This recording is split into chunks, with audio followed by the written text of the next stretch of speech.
think? I know for a fact that wasn't me. Okay. I know what you're saying, Corp, but I'm telling you that's not even me. I don't even. Anyways. In fact, hold on, wait. Huh? Sit tight. What's wrong, sir? What's wrong? I'm sorry? Are you okay? I'm afraid, are you law enforcement? I'm asking you a question. Are you okay? If you're not law enforcement, I'm not stopping for you. Listen, if you keep going, we'll figure it out real fast. Let's figure it out real fast. Florida Statute 316, 1974 Are you says law enforcement, we have sir? the right of way with Are emergency you law vehicles. enforcement? You need to sit tight, sir. No, I don't. You need to sit tight. Answer my question. I'm videotaping everything right now. I'll get your tag number. If you continue the way you are, we'll have to take care of the situation. I need you to sit tight. Would you let me speak? If you're law enforcement, identify yourself to me. What agency? We're with Metro State, and we're a state-certified agency. You sit right there, please, sir. Thank you. Can you write me a citation? Excuse me. Come on, man. Get out of the fucking way. I gotta deal with this fucking idiot. Move. Sit tight, sir. Please don't continue. Fuck you. Hey, fuck boy. Hey, piece of shit, fuck boy. Motherfuck, fuck boy.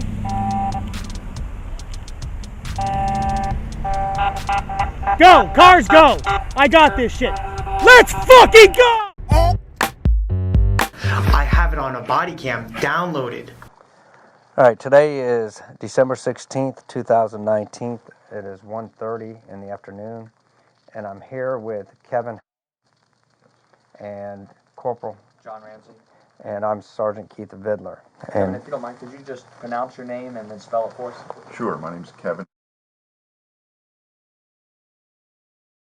all right, we're here today in reference to an incident that occurred last year.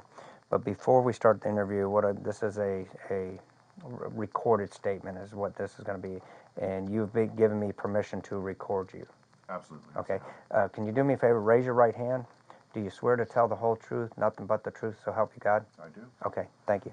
All right. What this incident is about, an escort that was conducted by Metro State on or about end of February, 1st of March of 2018. Is that correct? That is correct. And you saw the video that I played to you. We're going to play the video for you again. And in the video, it shows some items in the back of your truck, being a pressure washer and a garbage can. And that's how you were able to identify the date. Could you tell us about that? Yes. At that time, I was doing handyman work for a homeowner.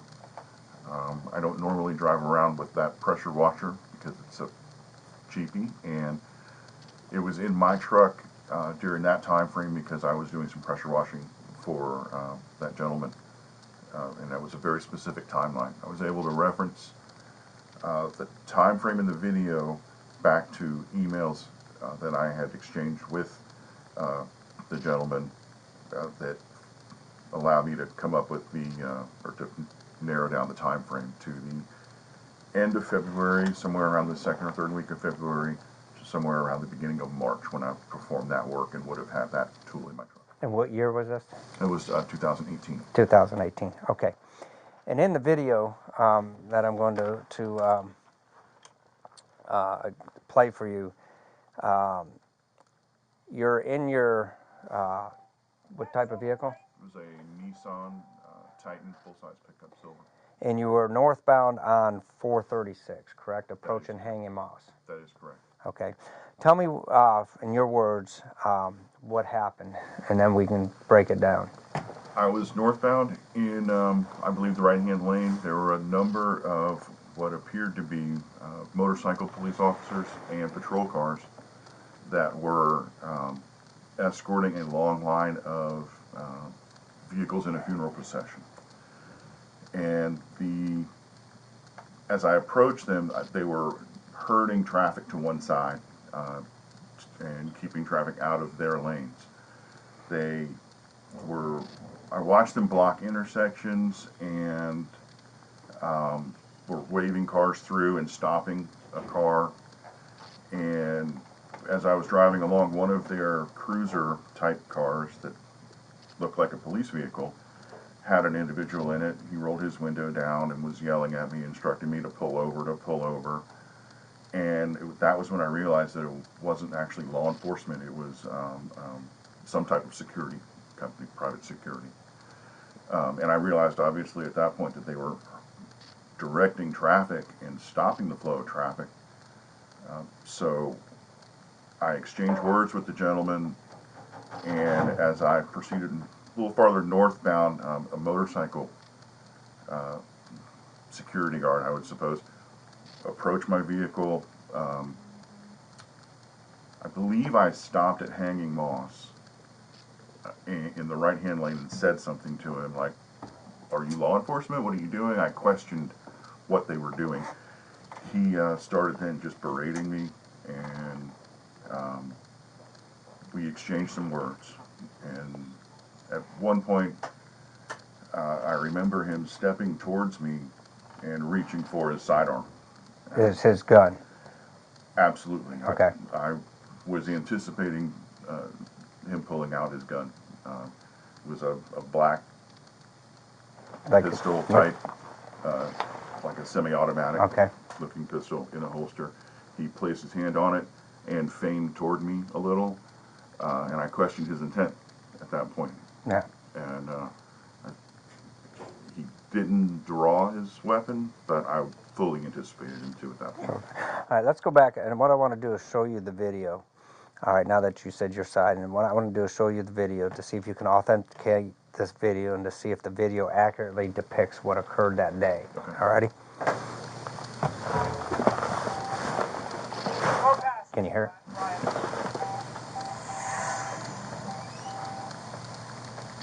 Sit tight. What's wrong, sir? What's wrong? I'm sorry? Now, is that you? That is me. And that's your vehicle? It is. And is this the incident that we're talking about, describing? It is. Okay. Are you okay? I'm asking you a question. Are you okay? If you're not law enforcement, I'm not stopping you. Listen, if you keep going, we'll figure it out real fast. Let's figure it out real fast. Florida Statute 316, 1974 says we have the right of way with emergency vehicles. You need to sit tight, sir. No, I don't. You need to sit tight. Answer my question. I'm videotaping everything right now. I'll get your tag number. If you continue the way you are, we'll have to take care of the situation. I need you to sit tight.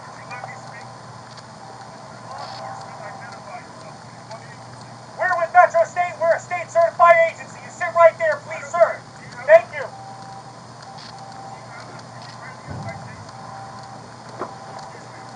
Come on, man. Get out of the fucking way. Okay, what I'm going to do, I'm going to stop it at this point. So, you're obviously, you authenticated the video as being true and accurate of what happened that day. Absolutely. Okay, you were traveling northbound on 436 as you approached Hanging Moss Road. Correct. The funeral procession was in the left through travel lane. There's actually 3 through travel lanes. So we're going to call them, if we're looking at them, it's the left, the center, and then the right. Correct. Okay.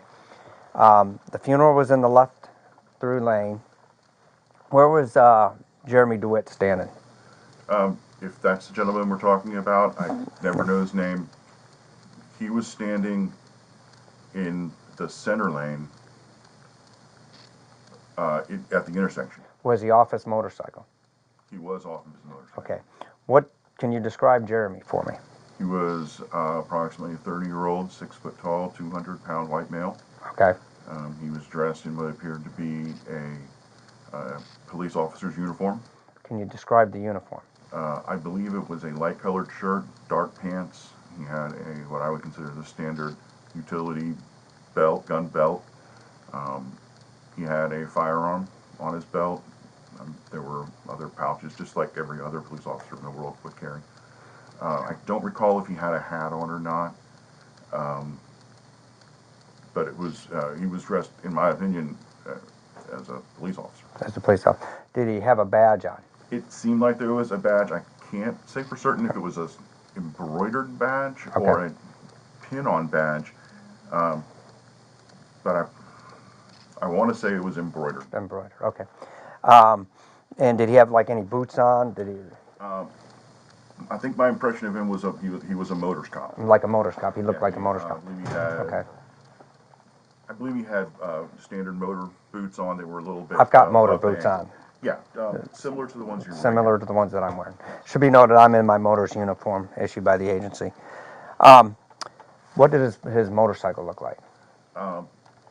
It was what I would call a replica of any large police agency's motorcycle. Okay. Did it have lights flashing? There were flashing lights. It was painted, I believe, two-tone. There were graphics on the tank. It absolutely looked like every other motors vehicle out there. Okay. Okay. And as you approached, he was, as you're saying, off his motorcycle, and he approached you. Obviously, we hear the conversation and that. During that time, what was your thought? At that time, I thought he was going to attack me. I actually got a little concerned that he was going to actually draw his weapon. I didn't. He put his hand on it, and he was going to pull it, and I don't know what would have happened after that. All right. We're going to continue playing the video. I gotta deal with this fucking idiot. Move! Sit tight, sir. Please don't continue. Hey, fuck boy. Hey, piece of shit, fuck boy. Motherfuck, fuck. Okay, in the video, you as you're driving away, we heard you say in the video, go ahead and reach for it. Could you describe what he was doing? Yes, he had his right hand, should have been his right hand on his weapon. He was reaching for his pistol. Okay. And it was at that point that I confronted him back with saying, reach for it. I don't know why. Were you scared? I was absolutely scared. And you were scared because you thought he was going to what? I didn't stop driving because I thought he was going to shoot me. Okay. So I'll point out, you originally were going to head north. Is that Yes. correct? So why did you turn? I turned because I wanted to be out of the situation. I recognized that the situation was getting to the point that there was not going to be any control left. It was going to escalate to the point where gunfire or, at the very least, a physical altercation So would you have. found that to be your only avenue for escape? Absolutely. By turning right on Hanging Moss, it allowed me to escape the traffic being blocked by his motorcycle and then by him further to the right. So I could have driven straight, but I think that would have escalated him more. So I turned to get away from the situation. Okay. And as far as this case, I recognized as a law enforcement officer that there is the crime of aggravated assault with a weapon. Would you like to pursue charges for the aggravated assault with a weapon? Yes, Okay. And you're willing to testify? I will. Okay. John, do you have any other questions? In your profession, are you around law enforcement often? For the past 20 years, I've been employed by local county government as a firefighter. I'm now an officer. Daily on my shift dates, I work hand in hand with both city police and county sheriff's department. So when you saw this individual and you described him earlier, is that why you thought he was a police officer? Absolutely. From 20 yards away, 15 yards away, you wouldn't know. The layperson would not know the difference. Okay. Any further questions? Do you have any questions, sir, or anything else you want to add? I don't. All righty. We want to thank you for coming in and taking your time to... All right, this concludes the interview. It is 1:42. But that wasn't me. I can promise you, this isn't gonna go the way you're planning. Officer? Sergeant? That's the way the judge has said it. Huh?